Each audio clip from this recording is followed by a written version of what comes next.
Have you ever asked yourself a question? What is the best FNAF song? Most of you will answer with the original FNAF 1 or 2 song by the Living Tombstone, or some of you will say join us for a bite, and others something else. But there's no denying that the Living Tombstone started the FNAF songs. I mean, his FNAF 1 song is literally the most watched FNAF song to this day. Every single one of Living Tombstone's FNAF songs were widely popular and loved by many people. But after this FNAF Sister Location song, I Can't Fix You, Living Tombstone just stopped making FNAF songs. So the reveal that the Living Tombstone was planning on making a Security Breach song was absolutely huge. People expected the best from the Living Tombstone, just like before, and he never let anybody down with his FNAF songs. Every single one of them was unique, great sounding, and just good in general, so the expectations were high as always. And then the song dropped. And people were just, how do I say it, disappointed.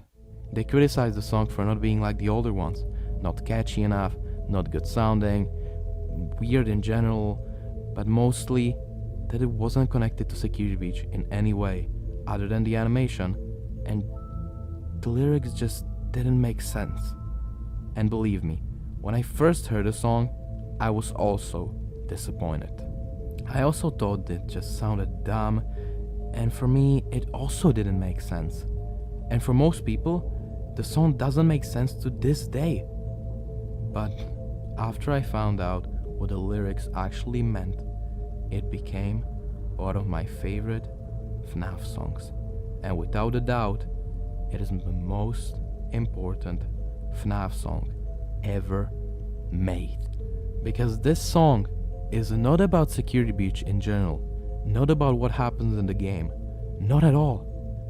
It is about the FNAF community and what the FNAF community become after Security Breach's release and after Scott left. A long time ago, it was all for a show. FNAF long time ago was just for a show. No big lore, no big story, just a few people theorizing and loving the little new indie game. Any reason to justify scars you can't quantify lock us inside a vault. What the FNAF community did to this franchise, and mostly to Scott, are the scars which they cannot quantify. There was a poison in the air, the toxicity from the FNAF fans towards Scott and FNAF in general. You're losing it all. You've been blinded by stardom. Steelwool lost it all.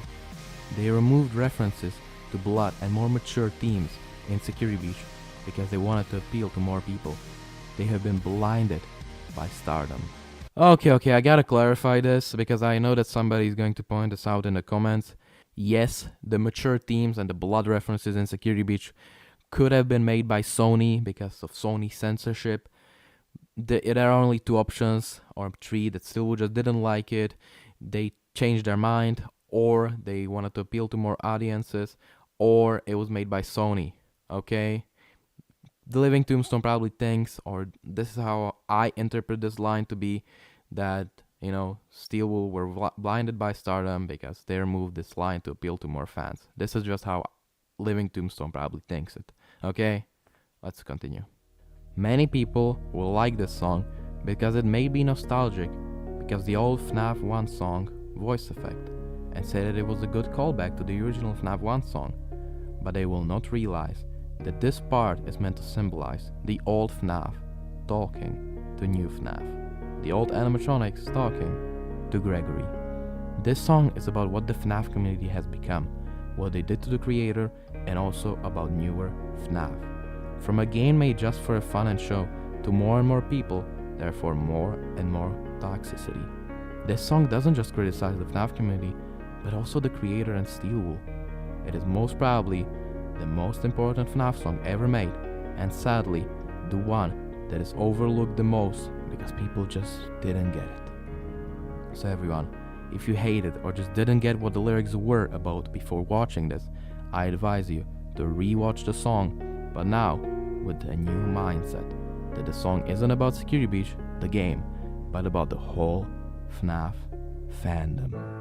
I made this video because I know only a few people that actually understand this song, but now you also do. And a huge thanks to YouTubers Underscore for explaining the lyrics and making an awesome video on it, and Kupta for explaining the song to foreign viewers. If you are watching this, Kupta, then this video was very much inspired by your video, which I absolutely loved. So everyone, go rewatch the song, and remember, now this comes from inside and stays there until you die. FNAF stays with you until you die.